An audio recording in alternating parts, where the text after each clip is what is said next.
Shut up and sit down.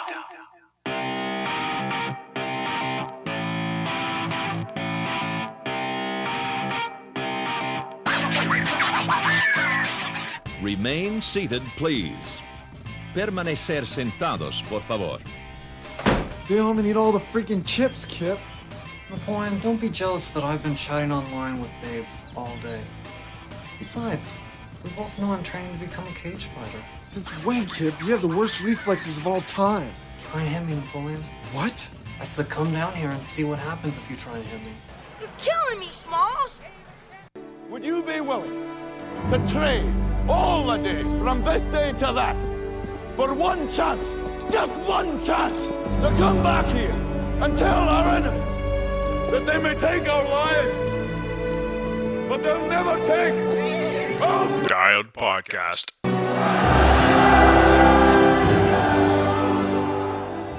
Hey, and welcome back to the Dialed Podcast. I'm Jake Von During, and today I'm here with Mr. Matt LeGrand. Hello, good evening. Mr. Evan Price. How's it going? And Senor Lance Epler. Lance Romance in the house. Sticking.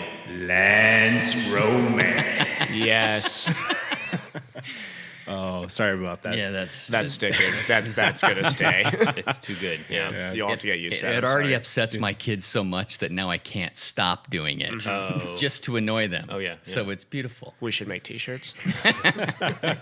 Oh, all right. Hey, let's just run around the table real quick. I just wanted to kind of touch base with each one of you real quick, just to remind the folks out there who you are, and maybe you can just tell a little bit more about yourself, because we're starting to reach a few more people. This is good stuff. So, hey, real quick, Matt, in your day-to-day, what is it that you do, my friend? What would you say you do? So I write software. Yeah, stapler. I write software. Who is your biggest client? I have a swooshy-ish client that will go unnamed. Wow. Yeah. Adidas. A swooshy-ish or swooshy. Adidas. Call them Adidas. But yeah, so, I have, whomever will pay me to write software. So mostly it's mobile software. And I was writing Android and iOS software, and now I pretty much just write iOS software. So that is my gig. I do have one app on my phone that was made by Matt LeGrand. Yeah, but I think I pulled it from the store because I didn't want to. It was basically it relied on Garmin data to post. It would graph it was interesting. So it would graph elevation, or it would graph pace, or whatever it would onto your picture. So this is perfect for Lance, right? So Lance would maybe post a beautiful picture of a lake in Camas, Washington, for example, but he could also post his ride elevation on top of it, and it would basically do the graph on top of the image. So that was the app, and it was called activity images. I think that's what it was. So it's not on the App Store anymore. No. I pulled it, and so the problem is so it needed to pull data from Garmin, and if Garmin changes their data structure, which they do, and they can do, that's their prerogative. Anytime they changed it, it would break the app. So yeah. It wasn't ideal, but yeah, I mean, does my app still work then, or do I need to delete it? I would not expect it to work. We should give it a shot. Yeah. All right. Well, that's a bummer. What kind of racing are you into, Matt?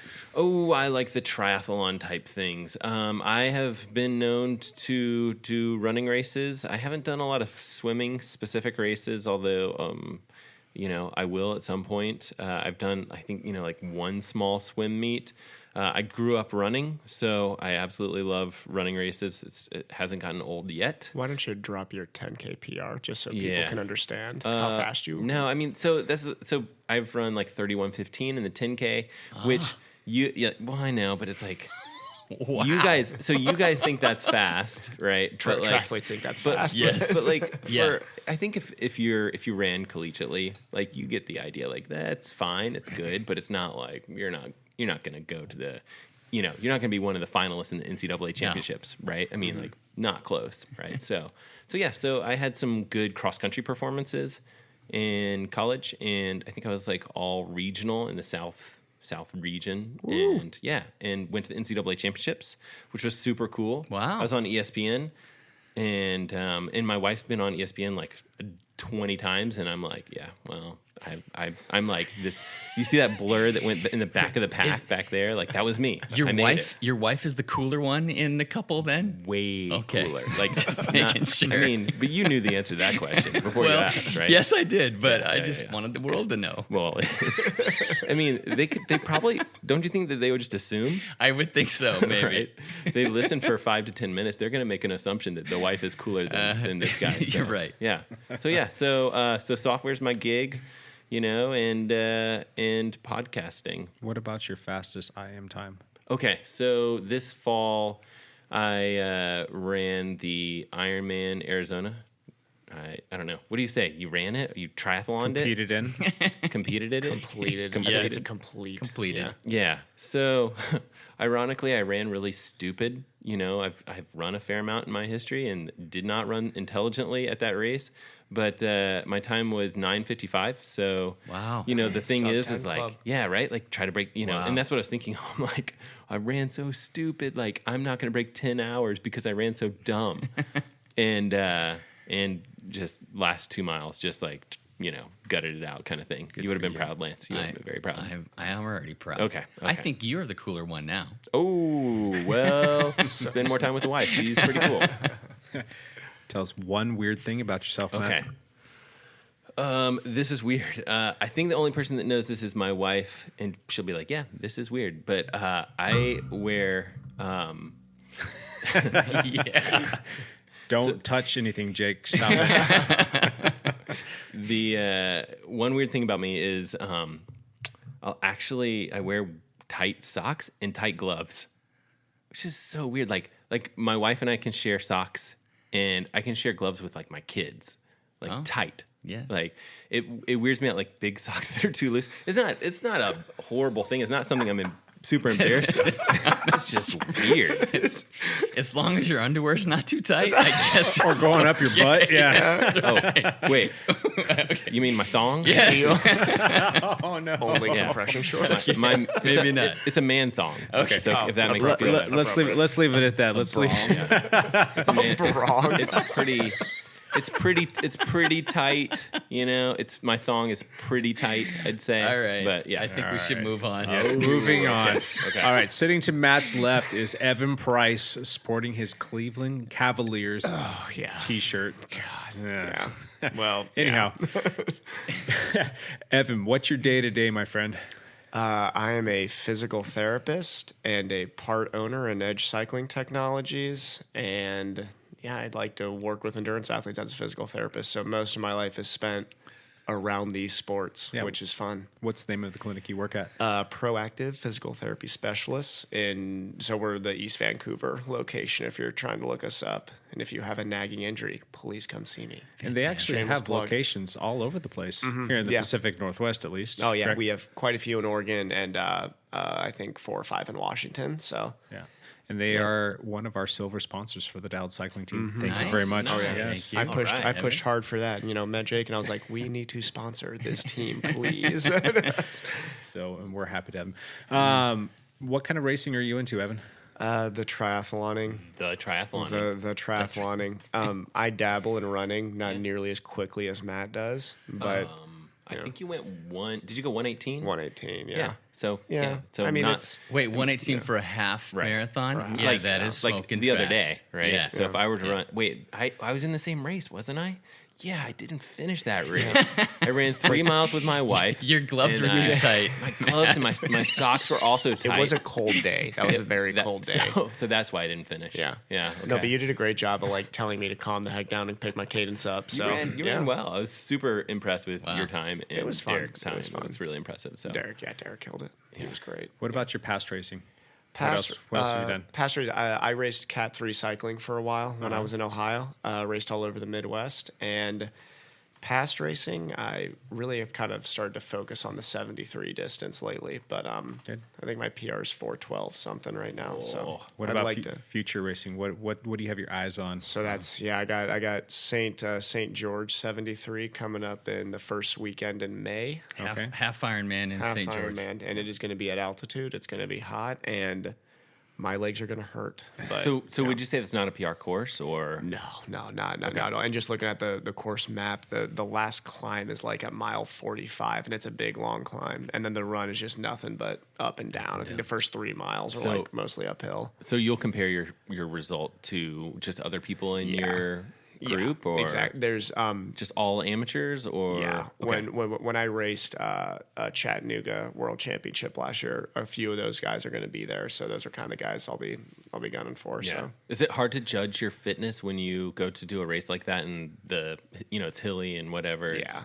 I think for me, I know the speed of some of the guys that I'm going to be racing there, so I know that if I'm beating them, I know where my fitness is then. So. And then do you look at like wattage and you're like, hey, look, my watts are decent and I still ran okay, and that means you're stealing my weird fact there. I don't race to wattage. Oh. No, I have plenty of other weird facts. My coach isn't supposed to. He wants me to race to wattage, but I can't. I'm not numbers when I race. I sometimes will race without a watch. I just need to.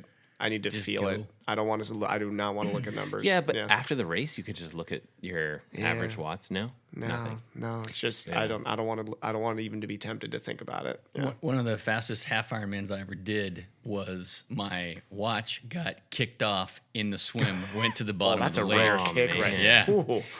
Somebody connected with it, and it went to the bottom of the lake. Expensive kick. And I just like gutted it out for the rest of the half Ironman, and it was one of my fastest races. Go by feel, man. Crazy. Yeah. What about the future? Am I going to get you off this like swimming and running thing and just have you focus on those 2 wheels? I want to go back to focusing on 2 wheels at some point. I got nationals this year to focus on for a triathlon, and then after that, I've already made the promise here that I'm gonna jump into cyclocross at some point here. I could see him being like deep into cyclocross. Oh yeah. 2 years from now, this is going to be a cyclocross podcast. It just looks like so much fun. I'm so tired of like really strict training. I want to just like hammer and have fun. Like that's I love the cyclocross community. It's like the cross country community. It's just a fun community. It's like the extreme of cross country. Like it's like we have cowbells and stuff, but we drink beer during the no race. one make fun of people. No one's throwing beer at you while you race. It's wearing beer and obscenities. I know. God, cycling is awesome. I miss and love cycling. My first love was absolutely cycling. Yeah. One weird thing about you, Evan. Oh, one weird thing. What's one weird thing? I got quite a few, and we will address all of them in due time. But when I shave my legs, I just wet them barely, and then just straight razor. Yeah. I mean, just like against the grain too. Do you just hate yourself? So I have this kick of I have a buddy who me and him are doing these weird things to like make ourselves feel tougher. So we'll both take cold showers for long periods of time during the summer. We'll like say like I haven't taken a warm shower in 2 weeks. We're idiots, and like I'll shave against the grain to tell him, you see, it's not feminine when I shave my legs. I'm going against the grain to make Oh, so, yeah. Tough, man. It's the only way I can shave my legs feel okay. Okay. Excellent. That's a whole other topic, to shave or not to shave. Yes. Yeah. That's the We'll question. get there someday. All day long, except for those winter months when it's freaking cold as all get out. Oh God. All right. To Evan's left is Lance Hepler. Lance, tell us about your day to day. I am an international man of leisure. Lance Romance. Hold on. Lance Romance. I'm recently retired. I was a dentist for 20 years, and I just recently sold all my offices, and I just manage my investments and whatnot now. So yeah, I'm the most hated man in America. I'm 47 years old, and I have no job, and I don't need one. So just got to go out there and win one bike race that has like a $15 purse, and you're a professional bike and racer then I'm now, a right? professional bike racer. Yeah. And even if you win beer and I buy that beer from you, then that counts. Then it counts. Then it counts. Because I've been giving it away. I should have sold it to you. Yes, you should. Yeah. Very cool. What kind of racing are you into, Lance? The racing I like the most is cyclocross and mountain bike cross country racing. Those are the two things I tend to be fairly good at and like. But I'll also do a bunch of road races through the year, circuit races or whatnot. So I've done a few of those. So Lance, are you hoping to push the cyclocross season this year? Yes, Or? it really depends. I'm see how you recovering feel. from a big back injury. I really have no business actually getting back on the race course, but I'm just gonna kind of see how I feel. So I'm hoping to be able to do a few races this year. Yeah. Cool. Yeah, It's perfect. Now, I know that we recently talked about this, but tell us a little bit more about your athletic past and your racing past. You really kind of kicked things off into full gear in college. You were a decathlete, correct? I was a track athlete in college, and then I did triathlons for 5 or 6 years. You didn't just do triathlons; you did all triathlons. Yeah, I did a The bunch. Ironman. I did 3 Ironman distance races. I did like 40 or 50 shorter races or half Ironman races. So Lance would hop on Google and he's like triathlons across the country and hit enter, and then it's like they come up and he's like sign up. Yeah, it was stupid. Yeah, we'll get to that today when we talk about balance, because I was way out of balance for a while. So But- you've done the Boston Marathon a few times. You've done God, I don't even know how many marathons. I've done like 17 marathons. Yeah. So I went through my triathlon phase, then I went through my marathon phase, and now I'm in my cycling phase. It's like dating phases, Yes, isn't it? that's right. So you're kind of rehabbing. You're going to rehab continuously through the rest of this year. You're going to get yourself back acclimated to being on the bike and hopefully healthy and not having any symptoms. Yes. You want to be asymptomatic and back to being Lance. Lance Romance, okay. Lance Romance, yeah. So let's fast forward to 2019. Let's say that we've got a 100% healthy, Lance Yeah. that has no issues. You're strengthened, you're balanced, you've got your fitness back. What would you like to do? I'll do road racing circuit races through the spring and the summer, and then I'll do short track and cycling races and mountain bike cross country races through the fall. That'll be my plan. Gotcha. So if there's a road race that has a lot of climbing, I know that's not one of my strengths, and I probably will not do those. I but don't know. I mean, We'll see. The last we checked in with you not too long ago, you'd lost 30 pounds. You've probably even lost another pound or two since 30 then. pounds? Yes. Lance is looking lean and mean, let me tell you. Look at that jawline over there. Oh my gosh. You're going to fast forward to the cyclocross season, and you're going to weigh like 180 pounds. And you're going to have those massive tree trunks just going to town. Your watts per kilo are going to go through the roof. That's the idea. So don't tell me that you're not going to be out there duking it out at You some better be big climbing climbing race. at that power weight. Yeah. So well, those we'll- watts per kilo we'll are see. just skyrocketing right now. I don't really like lean and healthy Lance because I can't ride with you. Like, it's not fun. Like I like Lance. That's Like, I've been dropped on so many group rides these last 8 months. man. Don't feel bad at all. Well, What happened to Lance? He's dead in the ditch, man. Do you have one race that's like, God, I would love to win that race. I would love to be like sitting on top of the podium for that one, and I'd love to really focus in on that. Any cyclocross crusade race, Yeah. any one of them. They have cyclocross crusade is a big historical cyclocross racing series here in the Portland, Oregon area, and it's gotten attention from all over the U.S. There's a lot of people that come to do those. I would love to win my division in one of those races. It would be fantastic. So on any given weekend, they're all pretty popular, if I'm not mistaken. On any given weekend, about how many participants will show up to one of those races?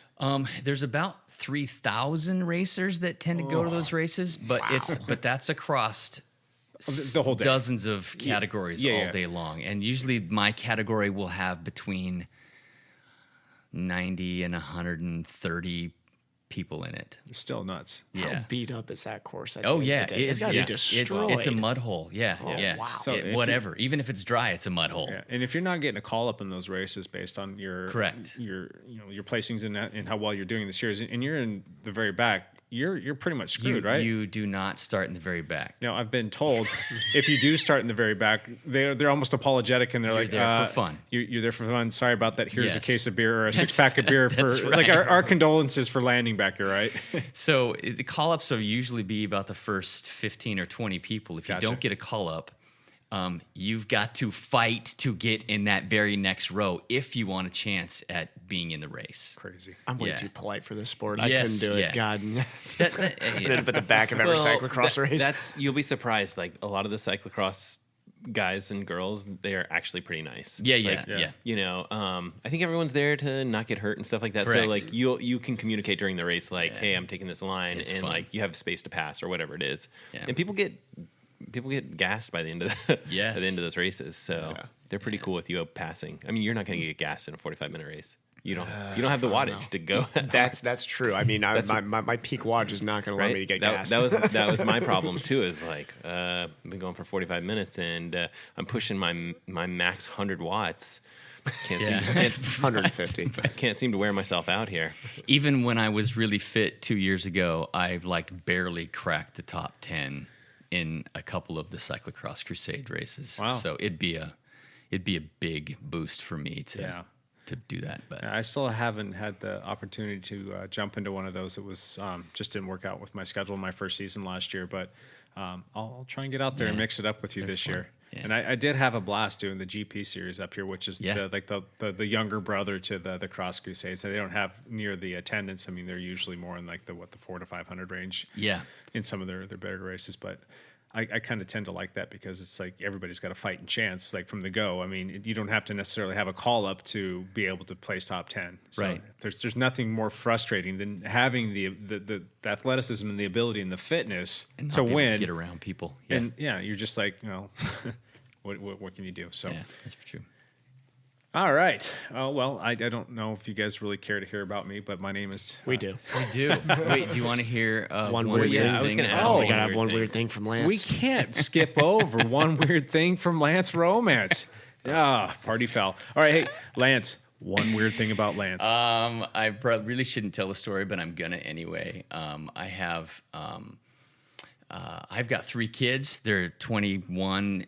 Holy cow, they're 22 and 21 and 17. I can't even keep them straight. And they've all been very involved with sports and theater and musicals.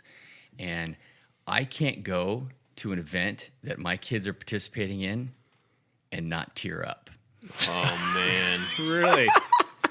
I'm a big old marshmallow, and I'm sitting in the back, and I'm trying to hold my face so nobody sees me starting to tear up. Like but every time they see them like do something cool, I just tear up. So let's say like your son's in like a boxing match or something. You're just bawling. That's right. In the back. That's right. Okay. I can't hold it in. That's cool. understandable. That is by far the best think- weird thing so far. Softy, having kids, man, having kids changes you. Totally changes you for sure. Yeah. Mr. Jake, would you be so polite as to give us like who are you? What would you say you do here? What it is that I do, I am the proprietor, the founder of Dialed Cycling Lab. Chief instigator. There you go, and the Dialed Cycling team, and in cahoots with you guys on this Dialed Cycling podcast, we're starting this whole Dialed Empire. Empire. I like the Empire. Evil Empire. Evil Empire. So evil. So I get into doing a lot of service work for the local cycling community. I do a little bit of coaching. I do sales. I work with a few different bike manufacturers. I got a little bike shop going on, doing the cycling team, and kind of just if it has to do with a bike, it's something that I pretty much love and I want to have my hands involved with, and just trying to grow this little thing into something that could be pretty cool for a lot of people to enjoy and have fun with, and bringing the community together. And I'm really excited about the impact that we've made thus far in our short tenure, and I'm very excited about the future of what the future has in store for Dialed Cycling. It's been a really great thing. Do you have any weird elements that you want to share with the group? Weird elements. I have kind of a condition where if people start chewing and I can hear them chewing on food. Oh boy! I have to get up and I have to leave the room. I'm not kidding you, because Like, you shouldn't have shared that. I'm just going to start like bringing bagels in here and start chewing into the microphone. Here's the caveat: if I don't get up and walk out of the room, I feel compelled to punch you in the nose. So, and that's that would make even better. That radio. could make for a really funny podcast. Like, how hard can we push Jake before he actually punches me? Yeah. And it's just one of those things that absolutely drives me up the wall. I mean, it's so bad that like my son will come out and he's the nicest kid, and I make my kids lunches every single morning for him, and he'll come out there and he'll pour a bowl of Cheerios. I'm like, time out, buddy. I need you to go upstairs and I've been giving him all these tasks to do before he starts chewing on his Cheerios. I'm like, chew in the room. Go clean up your room and do your hair and brush your teeth. Oh wait, Dad, I haven't had breakfast yet. Why do you want me to brush my teeth? Well, you can brush them again afterwards. So I'm getting them all these things, and then I just start flying through the lunches. Good oral health care is important. Yes, I'm appealing to Dr. Lance Hepler over here. So that's just one of those things that if I can hear you, like if I'm in a movie theater and somebody's chewing on popcorn, it drives me up the friggin' wall. I will actually take popcorn and throw it at you if I don't know you and say, hey, shh, chew with your mouth closed. What about like during a race, like the guy like sucking down a gel really loud? Is that just like... That's when I'll do the solo break off the front. There you go. Yeah, exactly. Little bump handlebars into him. Yeah, that's my one little weird thing, and I guess I do have a couple other little quirks that I don't need to necessarily share with you guys, but that's probably the one. In due time, we'll find all these quirks at some point. What kind of racing are you doing? You know what? I really love road racing. I really love mountain bike racing. I actually came originally from mountain bike racing, got on the road bike to get better at mountain bike racing, fell in love with the road bike. It was my mistress to my mountain bike for a while, and now it seems to be my mainstay. So it's a lot of road, a lot of mountain. And in 2017, I fell in love with cyclocross, and those three are super fun for me. I just that's all I want to do, and I am quickly wanting to get into time trialing, so I'm kind of finding that's kind of a knack for me. So yes, your FTP numbers. He's an engine. Yes, a massive so engine. If it has a bike, I pretty much want to ride it, and I want to ride it fast. So fun stuff. Yeah, I think you'll like time trialing. It's it's just straight up like how hard can you hurt yourself? Yeah. No, I kind of have been doing some time trialing on my road bike and what's called the Eddie class, short for Eddie Merckx, who some of you know is the cannibal from back in the day who set like some crazy time trial records on his road bike, not using any TT equipment, and held like the hour record for many, many moons. Yep. So they actually have a class where you can race your road bike with no aerodynamic advantages, no aero helmet, no skin suit, no deep dish wheels, no clip-on bars. And you can't wear a skin suit. That's interesting. I wasn't sure. No skin suit. Yeah. So I've done that race, that racing over the past 2 years, and actually won the Oregon State Championship last year for the Eddie class for time trialing. So nice. That's competitive. It's surprisingly competitive. The Belgian legend would be happy. He'd be very happy with that. Now, it sounds grand, but it really wasn't. There weren't too many people that showed up to that race. A lot of people are kind of focusing on the whole You and four other guys position. that were 30 pounds overweight. Well, no, one of the guys was I think he was the Argentinian state champion or the national champion for time trialing, and he was my Minuteman, and I passed him about halfway through the race. It's weird because at Jack Frost, I felt like that might have been the most competitive division. It was the Eddie division. It was people deep. take Eddie like pretty serious. I know out in the Midwest, like I know there's like people take time trialing seriously there too. But any time trialist wants to jump on that road bike, and and there's a lot of respect that comes with that. I feel like it's all the roadies that are just like, oh, this is the first race of the season. I'm going to do it, and I don't have a time trial bike. I'm not a stupid time trialist, but I'm going to race hard, and they're all really good. So. Yeah, and for those of you that don't know what we're talking about, the Jack Frost time trial is kind of like a mainstay up here in the Portland area. Basically, it's the unofficial start to the cycling season, and it used to be in January or February. And now it's been pushed back to March. The first weekend of March, I think they've done that, but typically it's pretty cold by our standards. And I remember like 2 years ago, I think it was 28 degrees at the start. So I mean, it kind of held up to his name. And then fast forward 1 year, I think we were at 62 degrees this past year. Beautiful, this right? past year. Sunny skies, and it was just incredible out there. So, but yeah, that was it's right in our backyard. So I mean, usually it's easy to do it. You'll get several hundred people. I think we had over 300 people this past year, and the Eddie category was probably about 40 or 50 people deep. I think it was the most competitive category. I really do think it was. Yeah. So yep, that was a good time. All right, let us move forward into our first segment, the backpedal, and we'll just run through this one real quickly since we've already chewed up a bunch of time here. Let's talking about ourselves. Yeah, let's just one favorite quick topic. So many egos here.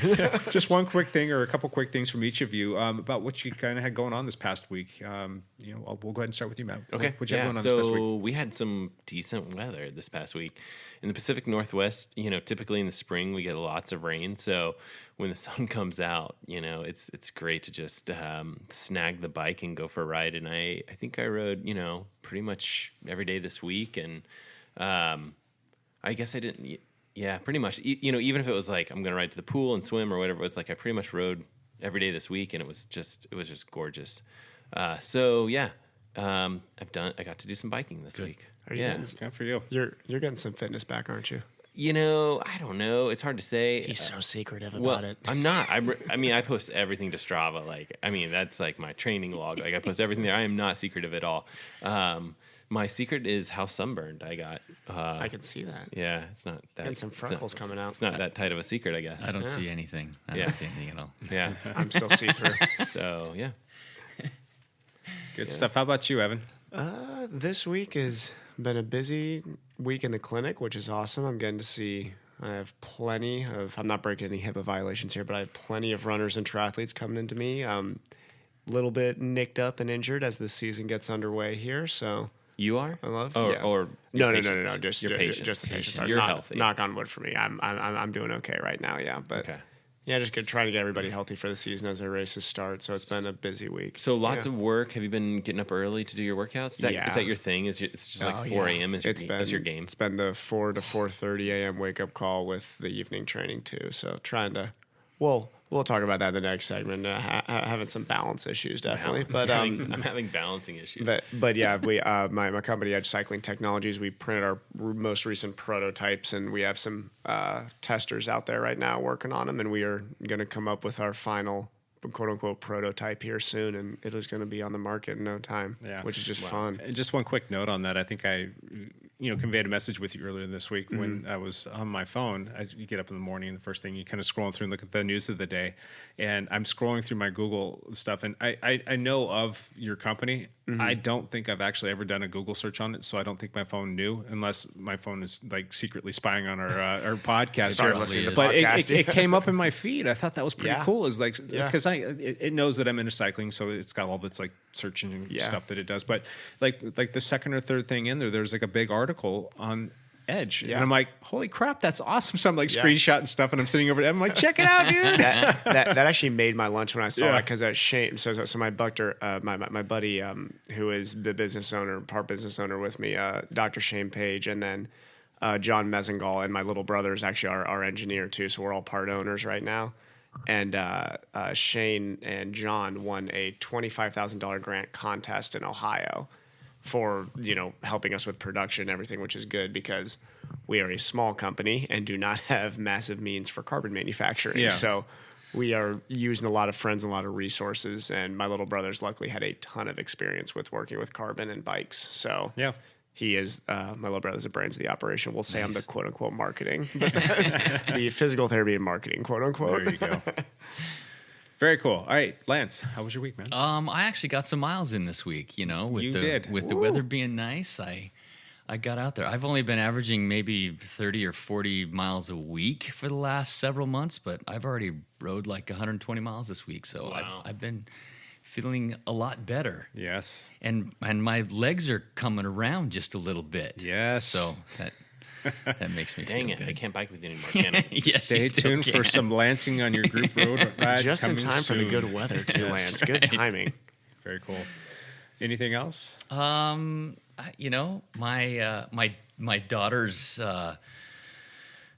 musical opens next weekend. Oh, the waterworks. Wow. Oh, the waterworks are going to be so intense. Everyone's going to be at these shows and going to be looking at me to see if I'm crying now. I'm in trouble. You have to sit in the back. I got to sit in the back. We're going to do an immediate post podcast to that, and you have to bring yourself together emotionally. That's cool. I'll go to rehearsal and I'll start tearing up. That's hilarious. Very cool. Okay, so musical. They're doing 42nd Street at Mountain View High School. It's May 3rd, 4th, and 5th, and then there's a 2-week break, and then they're having 3 more things. That's awesome. That's kind of a big thing. So she's a singer. Yeah, she's got the lead in it. So whoa, yeah, wow. Yeah. Does she get her singing chops from you? I'm a decent singer, but man, my kids are way better singers. Serenade us out. Yeah. What do you like to rock out to, Lance? What's your go-to jam? I am a Foo Fighter fan. Oh, Little Dave Grohl. So Yes. a little bit of a screamer there instead of a singer. Strong vocals. Very strong. So Very that's cool. more or less what I like. All right. What about you, Jake, Jake? how was your week? My week wasn't bad. I am excited. I got to build myself a new mountain bike finally. man. Yeah, I didn't know that. I was just finished building it today. Actually, I was telling Lance earlier. I'll give you $1,000 for it Right now. right now.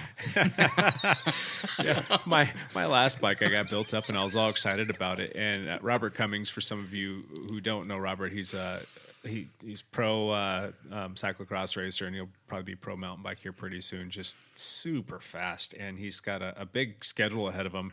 And his bike pretty much just took a dump on him. And he was looking to get a new bike, and we're taken care of by BMC pretty well. And I contacted them to get a bike for him, and they were fresh out. And I'm like, oh, Robert, I'm so sorry. And he basically wanted the exact same bike that I had. I had ridden it twice. I think I put like a total of like 20 miles on it. Like one day was like 6 miles just shaking it down. Then I did another ride and it was like it just got done snowing and raining and all kinds of stuff. And all of like the fun stuff was, you stay off it. So it's all sanitized. So I never really got to take it out and put it through its paces. And I look over the bike and I'm thinking about this kid that's trying to go out there and get his pro card. I'm like, hey, Robert, you want to buy my bike? I'll give it to you for, what our team deal is. You can have it. And he's like, yeah, I'll take it. I'm like, crap, I was hoping he'd say no. But so I was sans mountain bike there for another stint of time. But I just got a new BMC 4-stroke cross country. I'll give you $2,000 for it, Jake. At least that bike's going fast now. Like if you're gonna sell your bike to somebody, like I want my bike to go faster than I made it go. So yeah. It is doing that and then some. So he's been traveling all over the Western United States, doing mountain bike races, just having fun and killing it. So, but yeah, I got to build that bike up, so I was pretty excited about that. Coached a few baseball games. Got to get up bright and early tomorrow morning and drive for about an hour to coach another baseball game. Why they're making us drive an hour to coach ridiculous. AAA kids that are in like second, third, and fourth grade is beyond me, but it is what it is.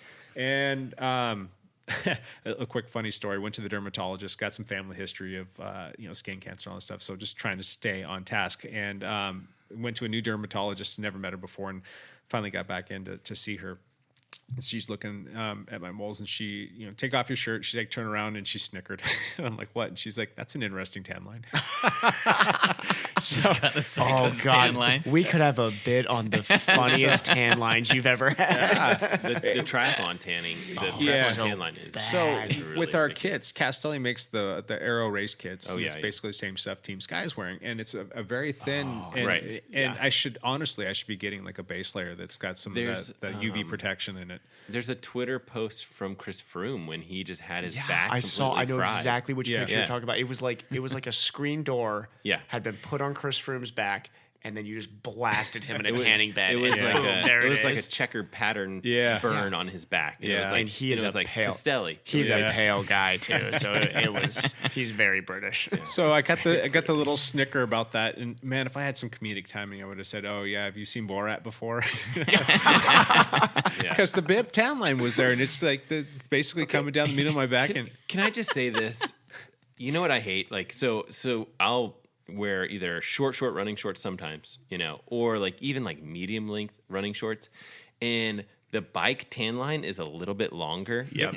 And I get like the bike, not tan, I get the bike, This is a whatever. triathlon issue. This is a problem. This is really a big problem. This is a major problem. Yeah.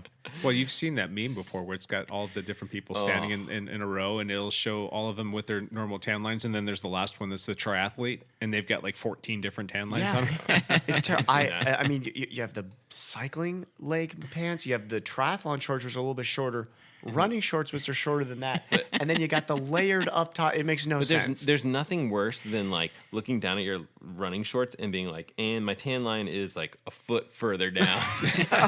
You kind of This got is not a good look. that Neapolitan thing going on. You got like some brown legs. You got like It's like a fade. Yeah. It's like a fade haircut. You just got to ease into it. So. That's why I train naked. Yeah, it's the only way to train. That's the only way to train. Oh my gosh! And it keeps people off of you too. Yeah. Nobody wants to Nobody's follow me. drafted. Nobody's No, I'm drafting. Nobody's I'm going to drafting. draft Lance. I'm going to draft Lance Romance. We should all go back to racing the speedos. I mean, if Yeah. you want to eliminate drafting a triathlon, just make sure you wear no clothes. That's right. Yeah, that could work. Fun stuff. Aside from that, just a couple training rides. And the one thing that sucked about my week is the way that my week was set up. My recovery days are typically Wednesdays, and I needed a recovery day because I had a really rough weekend and a couple training rides. And Wednesday this past week was the most spectacular day. And I'm sitting here, and my legs are just like, they're just dead. Like you stand on them, you just got that deep muscle ache in there. But like the rest of my body's like, oh my God, look at outside. It's so nice. We want to go for a ride. And I just couldn't do it. So, yeah, I had to sit there and watch everybody posting all their great rides and seeing all these spectacular pictures. I think Lance posted the picture of the week. Your picture of Lacamas Lake was just like majestic picture. I'm like, and I'm sitting inside watching everybody else do their thing. So, but that was my week. So yeah, it was a good week, but, still kind of bummed that I missed that one day. Yeah, we're gonna have a couple more good ones this summer. I have a good feeling. No, I think it's the weather's turning around. So I mean, for me, I just I beat myself up on that run when I raced this past weekend. So the running is what I kind of skipped out on. Biking, I can go out and do easy biking and feel like I'm still recovering. I don't know. Yeah. Or swimming. I can do that to a certain degree too, but there's just those certain days where you should rest. Pushing the pedals, like even in an active recovery ride, you're not even getting into zone 1 and your legs are just like, no, it's just not happening. And when you're putting in those like cycling intensity hours, like that's, when you're specific, like in triathlon, we can use the bike as like that recovery bit, but like in cycling, it is the core of your training. So you're putting in 12 hard hour, 15 hard hour weeks. So. Cool. All right, let's get started on our first topic. Our first topic this week is going to be balance, finding balance in your life as an athlete, and really just taking into consideration all of the different things that go into our life with respect to our family, our work schedule, our training schedule, and our social lives that we probably want to try and maintain as well. What's that? Yeah, exactly. That's probably the joke of it all. Are you married, Evan? Yeah. So we'll have some funny perspective here because we have 3 wonderful married men with children at the table and one very, very single man living in a 1-bed, 1-bath apartment. I would like to start off with Lance on this one because I think you probably carry the most perspective and you've had probably the most challenging schedule of anybody I've ever known, and you seem to kind of hold it all together. Is that an old comment? I am an old man. And you're old. I'm so old. You're old. You're like 5 years. You're not really that old. I'm 47. You're not that old. No. That's a young 47. Jake, you're 43. 43. Matt. 39. 39. Matt's like 23, let's be honest. I have the maturity. I have the maturity of. I'm 26. 26. Yeah. Okay. I'm almost double Matt at Evan's age. Anyway. Evan is a old soul. An up and comer. That's and like well. not up in a and good comer. way. I'm just like don't know technology. He's like, I hate bike computers. I never wear a watch. Get off my lawn. Yeah, I'm a 26 going on 48 at least. Yeah. This topic of balance has been something that I have stressed about and struggled with for most of my life because I'm if you can't tell, I'm a very driven, goal-oriented person. And knowing that, I've always tried to do certain things. And for me, there was always 4 things that I always tried to do really well. My work life or school life, my family, my training schedule and how I trained, and my church service and how I volunteered, my time. So there was always 4 things that I was trying to balance. What I found was I could never balance 4 things. Yeah. I could usually do 3 things pretty well. That's pretty good. But I couldn't do 4 things.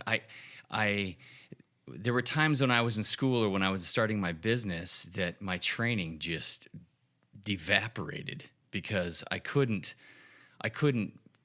work 80 hours a week and do some training and have my kids recognize me. I wanted my kids to love me and recognize me. And I'm still trying to do something with church. So I could only always balance 3 things. So I would go through phases where I would do really well at keeping up my businesses. And then when when that would start to fade, I would focus really hard just on training, but I didn't want to give up my family, so my work would suffer. And you're like trying to hold water in your hands. Yes, right there with that. there's just always so there were so many things that I was juggling. And then when I stopped training so hard, I would have more, financial or business success because I would able to focus more, time there. But and I guess that's why I wanted to bring up the topic, because I'm one that's, I tend to be a very organized person, and being goal oriented and organized, and I've been very successful in my life. I've had a lot of things go really well for me. And a lot of that is luck, and a lot of that is my personality, and a lot of that is, perseverance and just hard-heartedness. I'm not sure if luck has much to do with it. Yeah, I'd say that you make your own work luck. weeks. I was going to say 80-hour work weeks do not just happen. Lucky. Yeah, it's just lucky 80. That's what we call it, the lucky 80. But I just found that's why I kind of want to bring it up, because even this sounds really conceited, but even somebody that appears really successful like I do, I still have struggled with this my entire life, trying to balance all three or all four of these things. And I've never really done a good job at doing all four. Right. My church service will suffer, or my work will suffer. I have never wanted to compromise on my family, because Right. It's the most important. that is, I text Jake all the time when we're talking about trying to connect or doing something, and I always say family first. If there's a choice between me and Jake going on a ride, or he's got to coach a baseball game, you are going to coach that baseball game because family first. So I've never wanted to compromise on that. I've always compromised kind of on the other things. I don't know. What are your thoughts? And not to sound like the youngest person at this table, which I am by far, but it is good for me being around kind of, men like you that show me that balance very well, and that family does come first. Because But Evan, even at your age, like what I remember, well, actually, even when I was younger than you, I remember in college, this like discussion that I used to have with a buddy who was another collegiate runner at a different school. We would touch base like once a week and just check in with each other. And we would always joke about the juggle of like either it's grades, social, and run. It was running for us, right? It was like those were the three things. It was like pick two, and they're going to be going well. Yeah, like you're running absolutely horrible. Like grades are good, and you have a girlfriend, and it was like, oh, you're running great. So sorry you broke up with that girl, right? Whatever it was, right? So it's like, even back then. For me, that was 20 years ago. Like even back then, like we were dealing with some of the similar issues. And now I think, now I have little kids, and it's just like, you can't, there's no borrowing from that. Nope. That's just not an option. No. So for me, it's work just gets absolutely slapped, right? Yeah. Like it's sad actually how I have the way my work goes is it's super, cyclical. Like you have these just crazy weeks or whatever. And I let my training suffer for that time. And then I'll have like times where work's down, and I'm like, then I train a lot, and it seems to work okay. I don't know. I mean, like I'm always this close to, my wife just walking out the door. That's also just because she's so much cooler than you. She's the better one, so don't lose her, man. Oh, I know. Yeah. So I mean, I think it's just like this struggle that anyone that does athletics can relate to, and probably whether they're in high school or college and they're doing athletics or whatever it is, or they've got family and kids and they've got jobs. And I imagine that every one of our listeners can relate to that. Yeah. I think in a weird way, it's kind of a metaphor for, and just being a physical therapist, I get to see the non-athletic population, and then a good portion of my people I treat are the athletic population. And I see, and this is going to be a very biased opinion. I'm sure there are examples of the contrary, but most of the people I see who have athletic goals as they age are the better family and professionals too. Family men and professionals, family men and women. And I think that's because athletics shows you that ability to get up early, to put work into something that has long-term benefits from it, and not that immediate gratification. So it kind of trains that into you. And you're willing to suffer for the greater good. Exactly. Yes. And I know growing up with, I mean, my mother was doing ultra marathons and Ironmans when I was growing up while getting a master's degree and raising me and my brother in a military marriage, so she was, at times when my dad was gone there the whole time. And I mean, just seeing that as a young kid, seeing like, oh, she wakes up at 3:45 and goes for a run every day. Like at the age of 12, I started waking up at 6 a.m. because I'm like, that's what I want to do. Right. Yeah. So do you guys ever find your lives being kind of eclectic in terms of like just how your day flows? I mean, that's kind of how I describe my day is like, it's like it bebops all over the place. So you'll get up and get started at like 5:30, 6 o'clock in the morning, and I'll do, God, I should sit down and make a list of all of the things that I will get done in the course of a day and how it bounces around all over the place. And the only way I can do that is if you look at my desk, it's just full of these little yellow notepads, and I've got like a to-do list and agenda list and things that I'm constantly checking off for every single thing. I love your notepads. I remember we went to a meeting once, and I love, like, for me being not a technology person, I loved that Jake during that meeting opened up a notepad. He's like, that is awesome. That is so cool. There's something about just writing it down and having like where you can manually check something off your list. There's a sense of gratification there. So, that's how staying organized is like super important, because if you're not, you're just going to be haphazardly going throughout your day, like trying to take a ship from here to there without a rudder. If you don't have that rudder in your life, you're going to be screwed. So, I definitely am a paper pencil guy, which is super weird. Like, I love it. I just feel like if you're at a meeting, to break out the laptop and take notes doesn't seem right to me. Personally, yeah, I don't know. And just writing it down and then coming back and then putting it into the computer later on if you have to is just a way of like reaffirming. But my days just kind of they bounce all over the place, and there is something that about Matt that I appreciate too, because he's kind of in the same boat that I am, and we're all busy people. We don't have any shortage of free time on our hands. Yes, and I love the text. Well, maybe Lance right now. One guy at this table has earned that free time, but yeah, it's well earned though. But I'll get a text from Matt like, "Hey, writing 10 minutes, let's go."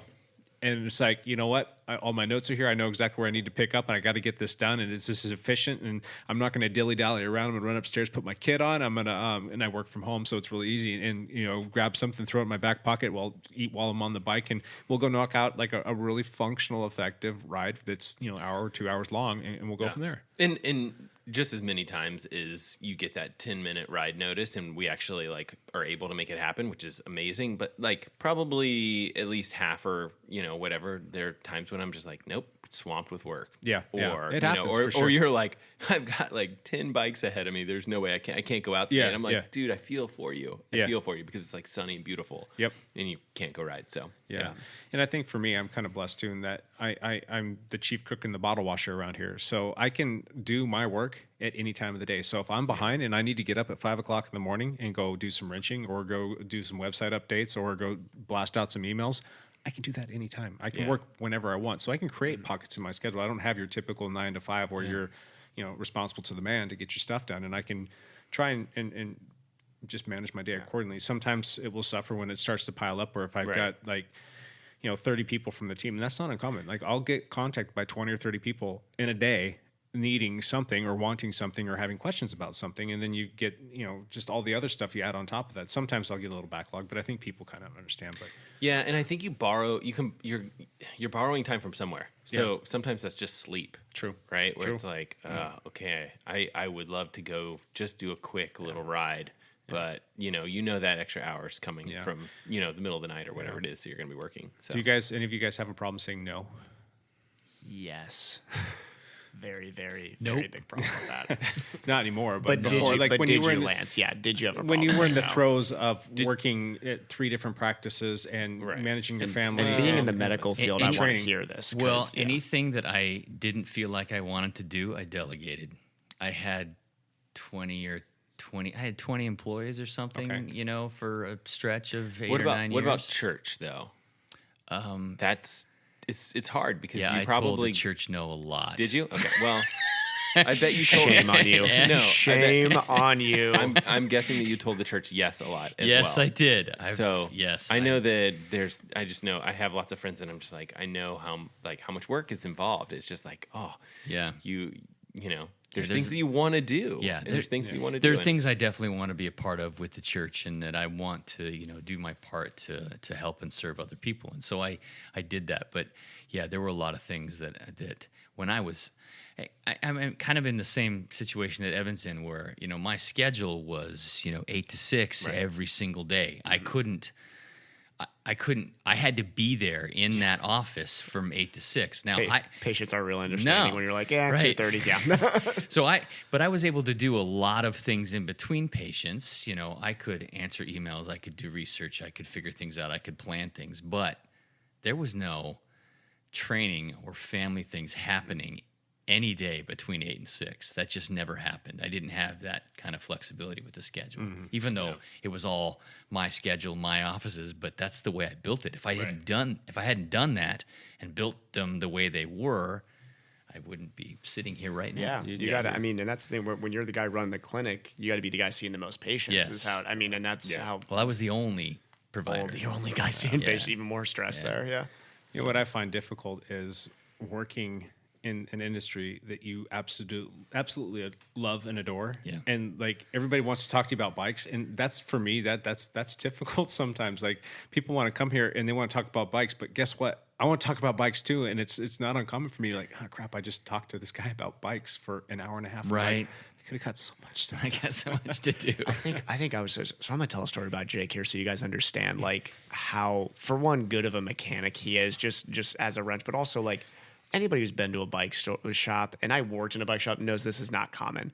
Jake barely knew me, like really knew me, maybe for what, like 2 weeks, Jake. And I had Chattanooga, the World Championship coming up last year for 73. And I needed a tune-up. And anybody who's worked at a bike shop is listening to me right now and be like, oh, I want to punch that guy in the face for even doing this. But I had 2 days of the race, I think. Yeah. And it was just, I had been stressed with work, getting everything done, and the race was the last thing on my mind for a little bit. And I realized I need a tune-up bad. Yeah, you did. And I just go to Jake and I basically like, here's my bike, fix it. I mean, I was the worst human. And being a poor bike mechanic myself, I was bad. I hated even me doing that to you. But Jake took that bike and in an hour, 2 hours talking, he knocked it out. Boom, I'm good to go at that point.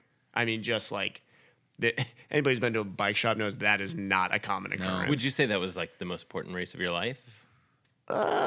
Yeah, probably World Championships. Yeah, I mean, it was the only time that was my first World Championship. So I had qualified for the Olympic distance before, but was injured for it. Yeah. So yeah, that for me was the biggest race, and just Jake understood that for me, and it was very.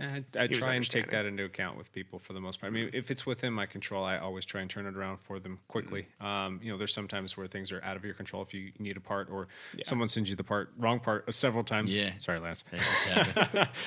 It's all good. Yeah. I got 8 more bikes in the garage. Never mind. Retract that comment. But I know that feeling. I know that feeling, and I try and help out people. And I will say no if I have to. But when I know that you're in your situation, that's important. And it's important that you have what you need at your disposal, and you know that it's going to be reliable for you, and you know that you're going to go out and perform on it, and you don't want to have to second guess that. You know, and there's already enough stress that goes into a race, and you don't need to be like sitting there tapping your watch, saying, please hurry, I got to leave on a flight in like an hour, and you're still not done with my bike. I didn't need to do that to you. But yeah. What else? I mean, in terms of balance, I mean, what is your, do you guys have any tips or tricks, or hey, this is my honeycomb secret for how I make things happen? And Lance talked about not really putting more than 3 things on your plate at a time. Yeah. Is that kind of and the biggest thing for me is you got to be organized. Yeah. You have to take the time to organize things. Yeah. If you're not organized, I think that's definitely it's going to fall apart. Yeah. I think for us married guys, Evan, and you might want to take this in consideration. If you're ever going to be, I'm taking notes on all of this right now. I really am. Find a spouse who is understanding of what you like to do, and make sure that you pay it back. You pay it back in spades. My wife is so understanding of my schedule, and I'll still occasionally get that little stink eye. You walk in and you said you're going to be home 2 hours ago. Yeah, it's where have you been? But I mean, I'm typically on the bike for an average 10 hours a week, and then you take into all the other preparatory stuff or the travel time that goes into things, and sometimes you're looking at 20 plus hours that you're out doing stuff on a bike on top of working full time. If you don't have a spouse who's understanding of that, and you're not upfront with them, and you're not paying it back to them in terms of if I come home and she's been with the kids for all day, right, and pulling her hair out, who cares how tired you are? Don't go in there and just melt into the couch. Do your best to, go pump yourself full of caffeine and go take those kids and give them a little. It's hard. That's a hard part of it. I mean, my wife is good. Like, she likes to run, and so like she likes to run in the morning specifically. Yep. So it's like it's nice. Like every morning, I'm like, go for a run, go, do your thing, and she's a different person when she's done her run. Yeah, and your wife runs too. Same thing. Yeah, she gets up and she's out running. I'm not kidding you. Like 4:30, 5 o'clock. Yeah. Sometimes she's out running with friends. Big difference. So when you get married, Evan, just know full well that your exercise comes second. This is an interesting conversation because I'm kind of in the throes of being out of balance right now, I would say. So seeing 3 people that have achieved balance is good for me. Yeah. But that's so you have learned nothing because I just told you all the problems we had. We are never in balance. This is always I'll like tell you what, falling apart. It's rough. So seeing my training hours come down a little bit this year, right. I think I'm still gaining some speed, but the training hours coming down a little bit has been tough. So I think it'll be a slow sort of like, all right, we're going down from that consistent 20 to 25 hour week down a little bit. And it gets really hard when you have kids too. So it does. Yeah. It's a lot more complicated. There's things you have to be at that you can't miss. And it's that tricky balance of like, when you have little kids, someone's got to watch the kids. Yeah. So either you're like on weekends, my wife and I are like, all right, you go and then you come back and then I go and then you come back. They can't like watch themselves. Like you can just like. I'm finally getting into that situation. Hang out there, kid, for a second. My oldest, she's a certified babysitter now, so we're starting to lean on that a little bit. Yeah. Not for long chunks of time, but like there might be an overlap where my wife's still out running and I need to get out on a ride and like, hey, Abs, you're going to go watch your brother and your sister. And she's super responsible and she's got the ability to contact us on our phones if necessary. That makes a big difference. It's a nice commodity, let me tell you. Yeah. Oh, gosh. Anything else? Any other little tips, Lance? You guys talk about writing things down, and this is something I've said before, but I actually have a little black book, a little black moleskin book. Lance Romance. We were all leaning in at the same time. Okay, that was terrible. Lance Romance just referenced a black book. It got a little black book. The Lance Romance Black Book. That could be a segment. You have to read one thing as your black book each session. Lance, I need to borrow that black book. Well, the thing is, this little black book that I keep, it's been all my business and investing notes over the last 7 or 8 years. And I've always told my kids that it's my $1 million book because it's going to make me $1 million someday. That may be, yeah. But it worked. Cool. Attaboy. Being somebody going into the medical field looking to start my own clinic, how much would that cost me to look at? I've been approached several times to sell my little black book, and it is not leaving me. I'll pay per page. I'll pay $100,000 per page. All right. I think one last thing that I can add to is just. Yes, Matt, please. I'll have another little glass of beer. Fine. Matt, would you mind sharing what beer you're drinking now, by the way? Really quick. Oh, sorry. Tonight we are drinking a beer called Bodhisattva. It is from a brewer named Georgetown Brewery, and it is from Seattle. I picked this up at a growler fill place called Grapes and Growlers in Camas, Washington. Yes. And I love that place. I mean, this beer is fantastic. So if I see it on tap, I'll typically pick it up. It's excellent. IPA, full of flavor. Yeah. Tastes great. It's actually really good, yeah. Yeah, less filling. So no, it's really filling. But cool. It's great. This one was this one yours? No, I think it was the one that's closer to me. But I don't know. You don't got cootie, so it doesn't really matter. At least I hope not.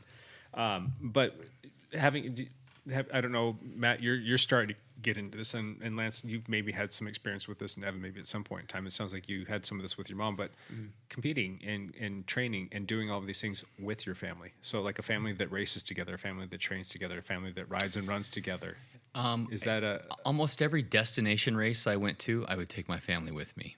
Okay. If I was running the Boston Marathon, I took my family with me. If I did Ironman Canada, then everybody went with me. Mm-hmm. If If I was doing a cyclocross race at Alpenrose Dairy in Southwest Portland, my family went with me. Very so cool.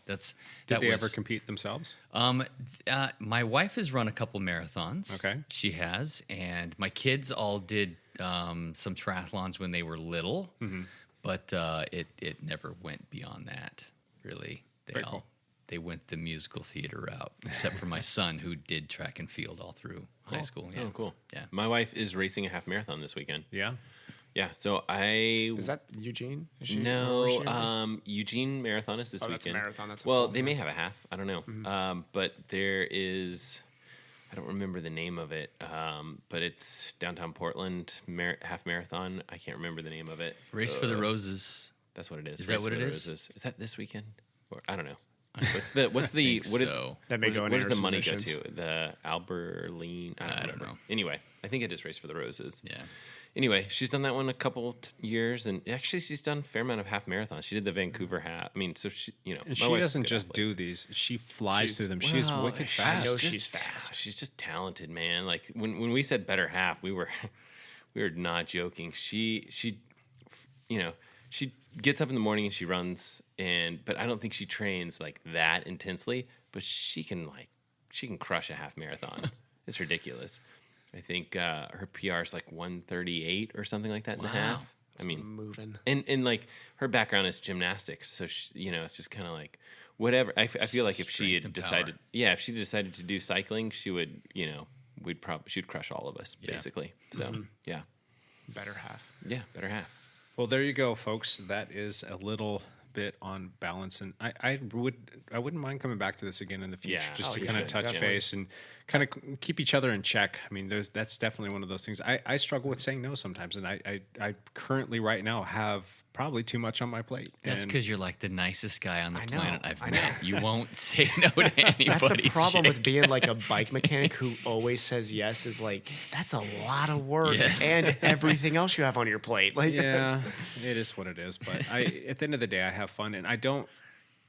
Since I've like basically fully committed myself and immersed myself in this industry, I don't feel like I've worked a single day. I honest to God don't. I sometimes wake up and say, That is a blessing. "What are you doing?" So, and it's been fun watching it grow and flourish. So, hopefully, it doesn't change. And if it ever feels like work, then maybe I need to reevaluate and start saying no more often. But all right, but let's move into our next topic, and we will kind of fly through this one because we are getting short on time. Imagine that. balance is a big topic. That's a big. We need to topic. work on our podcast balance. Wait, I got another story. We'll address that next session. Oh, a bunch of blowhards with too much to talk about. Gotta love it. Wish list, Matt. What is on your wish list right now? jeez. What are some things that you want? Yeah, I saw this topic come up, and I don't have a great list of things that I have 3 bikes, which 3 or 4 bikes, and You don't have or 4. Do you have 3 or 4? I got a lot of bikes, but I 5, 6. I only have 1 power meter, and I ride the time trial bike a lot, actually, because I do triathlons, and I ride the road bike a lot because it's a great bike. I would love to have like just an. Did you mention the Garmin Vector S? Anyway, The pedals, yeah. so this is a power meter that's in the pedals, and I feel like I don't necessarily need 2 dual power meters. Like I could get by with like a left only power meter for the road bike, or maybe I might move that over to the triathlon bike, because I feel like in triathlon you're going to put out pretty much steady watts, right? Like you're not going to have these like, oh, we stood up and we hit this hill really hard, and my left balance was way off, and I was putting up. When you have like when you have like a pedal power meter, basically you're putting out watts on the left pedal and you're putting watts on the right pedal. And they sell like the left only pedal. And the way that it works is they take the power from the left pedal and they just double it, and they're saying like that's your power. Yeah. So it's not as accurate as having like the dual sided power meter. But for me, I'm thinking like, hey, that would be a nice to have. It's not something that I need, right? Yeah. Like I They're mean, just spendy. yeah, power meters are spendy. They have come down a lot in price in the past probably 2 years or so. Yeah. So, I think maybe like a left-only power meter that I could put on, a bike that I'm not super worried about, like, power spikes and things like that, where if you're having that steady power, it won't be as quite a big a deal to have the power meter just take the power and double it and give you like a good idea. Like for Ironman races or a lot of triathlon races, you just kind of want to like stay at a certain number, right? Like 200 watts. Like I just want to hold 200 watts ish for this particular race. And if you're 202 or 197, like that's fine. It's close enough, right? But if you're doing like a sprint workout, you kind of want to know if you're within 10% of where you're supposed to be. Yeah. So I think the single-sided power meters versus like having some more information, is one of those things where, pick and choose your battles and save money where you can. So that's my wish list. Yeah. Cool. How about you, Evan? So I'll go away from the tech stuff because, as everybody knows here, I have very little good knowledge to share when it comes to tech. Anything anatomy, anything like that. We're talking physiology, I can share. But yeah, so I like my wish list is I just want to have like a couple good swims this year in races. Oh boy, I do. I just like I've been putting some work in the pool. I'm feeling better, and like I just want that to actually translate to a race for once. I'd like to not have to chase through the first 10 miles of a bike and put on my FTP just to catch the lead group. Like I'm getting a little bit tired of that. So maybe, just one would be That's nice. good. just one. Maybe Just one St. good George swim. just like come out with the lead would be great. Oh Santa, can I have a good That's swim? like my one wish for Santa is like, I just want to go sub 28 and feel good about it. What are you missing in your swim? Skill. I don't know. He didn't start swimming when he was 3 years old. So I think it is a very economy based, energy economy based issue. Gotcha. I have worked on it quite a bit, but I definitely am not the smoothest swim stroke So in you're the not world. fluid in the fluid? I am not fluid in the fluid. Well, no. he is. He's a very good swimmer. Like he's amazing in the water. It's just one of those things where if I go in if I race a 14-year-old girl who I know that I'm probably 2 to 3 times stronger than that person, I know that she will absolutely crush me in the water. Yeah. It's all about like She's feel been of swimming the, since she was 3 years right. old. And yeah. It's feel of the water, right? Yes. And it's just like stuff that it's very hard as an Smooth, adult. efficient strokes that you Right. just It's hard get to develop. ingrained in you as a child. And It's as hard an to- adult, it's like you're pretty much you have no chance. Well, you can get good. Tell you what, if you want to feel really good about yourself in the water, I'll go swim against you. There we go. You will feel fantastic we about gotta, yourself. You we just said gotta he would have these swim with us. we gotta have these podcast contests. I mean, like this summer, we have some fun ones coming up. We got to sprint off between me and Matt, swim off between me and Jake. We got- You'll I'm be not halfway involved done in with any the of bike it. by the time I get out of the water. Lance is getting in on quite a few of these. We're gonna. Lance Romance is in on all of them. Yeah. Yeah, my right shoulder doesn't work, man. I'll just be swimming in circles. Duck swimming, one-legged Yeah. duck. Yeah. Broken. If we set up the course that if it's circular and just the There you right go. radius. Yeah, I'd be like NASCAR. You're not gonna. He's got to make it just to the first one and back. I can make like left-hand turns. yeah. As long as the course is right, you're gonna crush that swim. Funny. How about you, Lance? What's on your wish list? My wish list. I want a '67 Corvette Stingray in black. That's what I want. No, To match your black book. that's right, to match my little black book. No, actually, I'm not really a car guy, so that's really not realistic. What I do want is an adventure van. Oh, don't we all? Yes, man. those are getting really popular nowadays. And now that you're that retired guy, you have to have your adventure van. I need an adventure van. It's got a bed and a sink and an air conditioner in it and a spot to put 4 bikes and a paddleboard on top. And Attach a little home to it. You just like live on a mountain. yes, Yeah, little Mercedes Sprinter van, a 170. yes, Yeah. yeah. That's what I want. 6-cylinder, 4-wheel drive, Yep. diesel. Yep. Yep. It's big wheels. I can just go. Don't we all? anywhere. Yeah. But honestly, those are $100,000 too. Yeah. Oh yeah, built out there, $100,000. You Yeah. like you could get a used one for 80. Oh. Yeah, they're Oh not. my gosh. They're not okay, cheap. Yeah, Yeah, No, you that's can off my also wish get list now. yourself, a C-class, Super C, with a garage in it, and like Right, it's 30 feet or something like that for the same price. But Yeah. it's not a cool little van. Actually, it's my birthday this Sunday. yes. And What's on your birthday? it's wish my list? birthday. Lance Romance. And my daughter always just messes with me because she's like, "Dad, you buy whatever you want." So I don't never know what to get you. Right. All I want from my kids is a well-worded letter. Yeah. Something personal. I just want them to write me a couple paragraphs about how cool I am. You want them to lie to you. I want them to lie to me. I think what Lance really wants for his birthday is just an amazing performance by his daughter, so he can just be brought That's to tears right. again. That's right. She doesn't have to perform. She No, doesn't she's even gonna stand on just stage. walk Just on go the on, just get on stage. stage. She's gonna walk across stage. I think my wish list is to get video of that. I think it's- Awesome. What about you, Matt or Jake? I am really, really wanting to get a new time trial bike. Oh, and yeah. Yes. Oh, yeah. Yes. I need a new cross bike too. So I've got bike envy of 2 different bikes that I've been like drooling over. I've You been got 2 competing women there. That's tough. exactly. I'll probably end up getting the cross bike first because I'll probably get more use out of it this season. You will. And that was another one of those things. I don't know why. I gotta say no, guys. I gotta learn how to say no. Like I just got a new KTM Canic, and it's an awesome cross bike. And one of our teammates really wanted to get one, and guess what? KTM was sold out. And This seems to be a habit. Once you got that TT bike, remind me to ask you if I can have that. I think I maybe got 5 or 6 rides on it, and I did like, oh gosh, what was it? I did one maybe 2 races on it, and he ended up buying it. I'm like, yeah. Were we talking about this before the podcast? Like when I first met you, it was like, oh, he has one bike, and it was.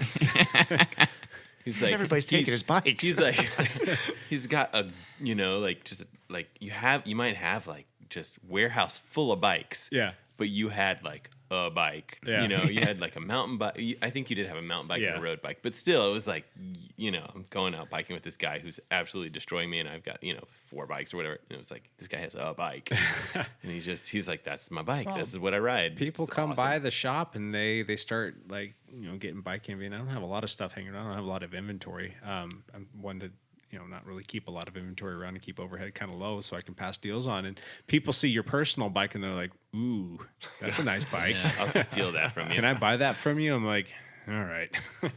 So yeah, I got to learn how to say no. But those are the 2 things that I really kind of are just wanting to get into my garage, and I'll probably buy them and probably end up selling them to somebody because they'll come over and get bike envy. But I'm gonna get another cross bike. I'm hoping that BMC comes out with a new upgraded cross bike this summer. If they do, that will be very high on my priority list. Cool. And then I'm looking at their time machine, their TT bike as well. That's That's a beast. It's a sweet little ride. And you got to be a mechanic to buy that because that is a difficult bike to work on.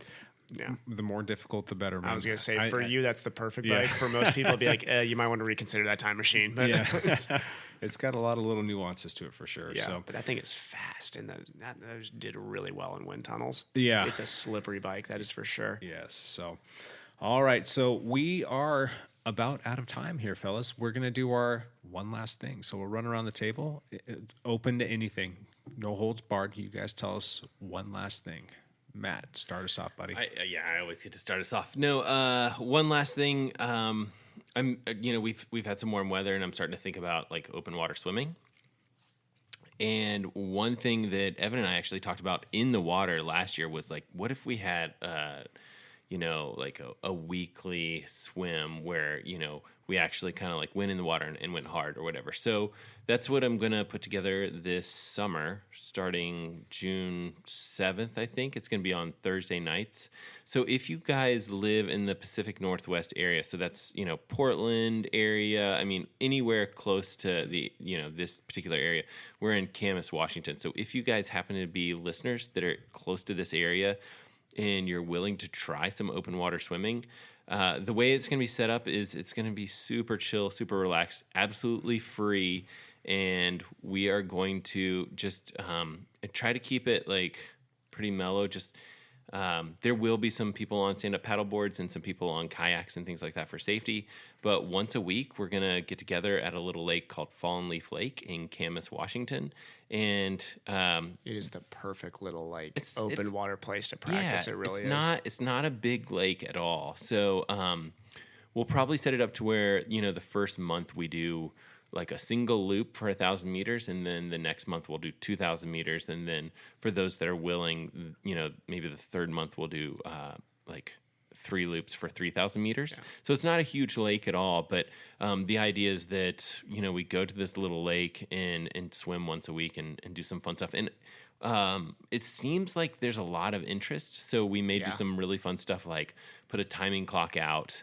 And just, I actually think we'll have a decent come number up of with people. like different paced races, Yeah. I think that'd be really cool to send off in waves. There's some good swimmers in the area, so there should be fast people to work with, and there's people that are just learning to open water swim, so that don't feel intimidated. It'll be for everybody. Yeah, Absolutely. absolutely. It'll be for everybody. So there'll be buoys too to sight. So if you're a triathlete in the area and you want to practice some of your open water swimming, this is a free, easy way to do it. And we may even do some things like cook out afterwards. So even if you're not a swimmer and you want to come out and just laugh at us, that's an option too. And you might be able to grill out and have drinks or whatever you want to do. So that's going to be called the Fallen Leaf Lake Swim Series. Yeah. How far would you say Fallen Leaf Lake is? Well, we'll just say Camas. How far would you say Camas is from, say, like downtown Portland? So it's going to be at 6:00 on Thursdays. So if you'll probably want to leave work at 5-ish to get over there.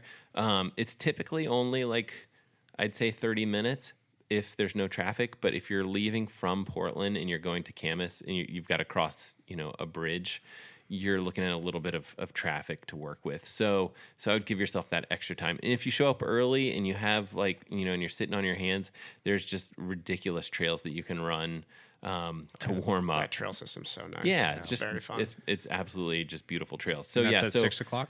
Yep, 6:00. So I would say 30 minutes or so from Portland.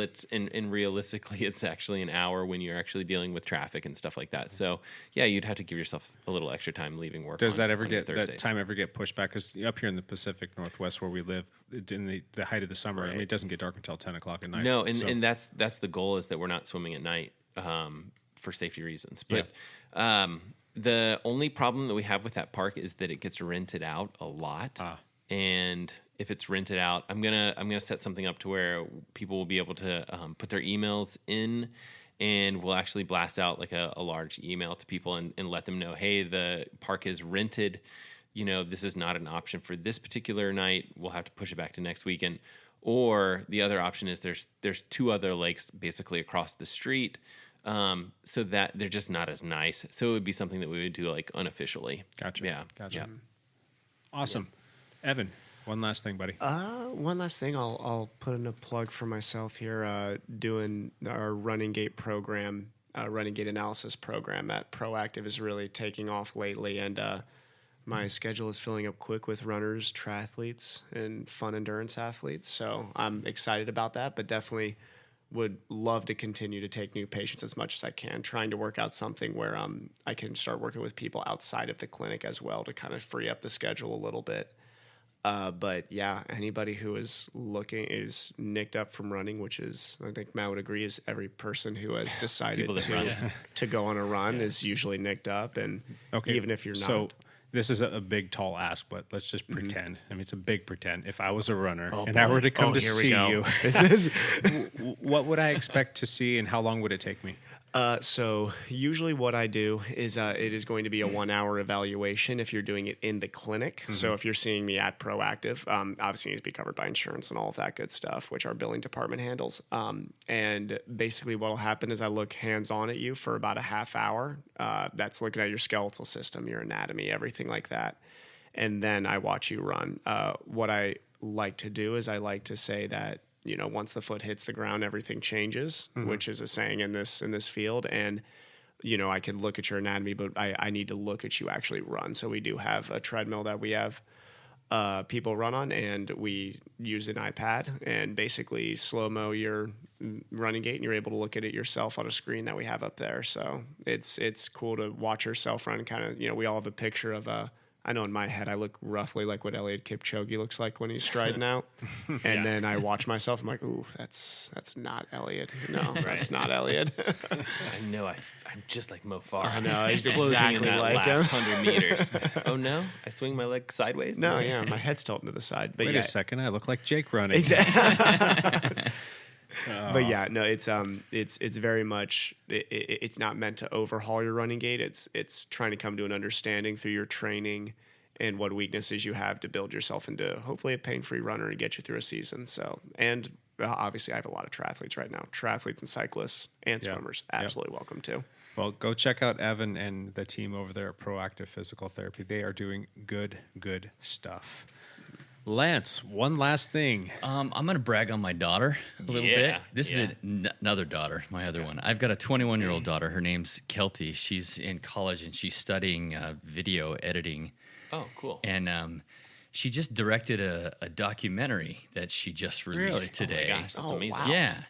Yeah. It's only 8 or 9 minute long documentary. It's about...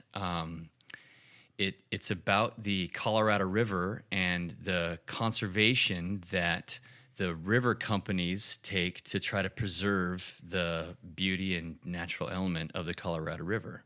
And so she's a river guide. I was a river guide when I was in college back. Is there anything that you didn't do? I know, but Or whatever. won't do? So I was a river guide for a couple years. So my daughter, she's been a river guide for the last couple years during her summers, and she produced this documentary called A Delicate Balance. And I shared it on my Facebook page, and it's on YouTube as well. And I watched it today, and guess what happened? Oh, tear. Yeah, I teared cried. up. Of course. Real quick, so if I were to hop Is there a on... YouTube video of you crying watching no, this? There's no YouTube video of me So crying. this is Kelty. Yeah, Kelty. Yeah, if I wanted to watch the video and I went to YouTube, what would I search? Search a delicate balance. A It's delicate balance? about- A It's about delicate balance. 7 down there, and if you look for Kelty, you'll Kelty make Hepler, right? Kelty, Kelty, Kelty Hepler. Yeah. Gotcha. A delicate balance. Yep. So Matt has it pulled up. But this is the river. So, and I really love that change that She's happens. interviewing It's different so hard guides. to This educate is our amazing. passengers. Yeah. Lance, you're going to start welling up on us, Lance? Yeah, I might. Yeah. I'm actually in it too. That's not why I plugged it. but, Okay. but That's Are awesome. you like a stand-in? Like no, a, I'm like as a former river guide. Oh, got it. Yeah. It's like a handing down Yeah, that's the gauntlet. Anyway, that's it. Super cool. Yeah. How about, I'm going to throw a curveball at you. How about one tip of the day as a dentist for us folks that brush our teeth on a daily basis? What's one cool little dentistry, making up words here, tip that you could throw at us? This might be weird to hear, but you don't actually have to use toothpaste. Oh, okay. So Are you kidding me right now? What is? So if you So, put water on wait. your toothbrush and Yes. just give it a go, Yeah, you'll so- get the it's the scrubbing motion. It's just knocking off the barnacles that counts, right? That's right. So when you're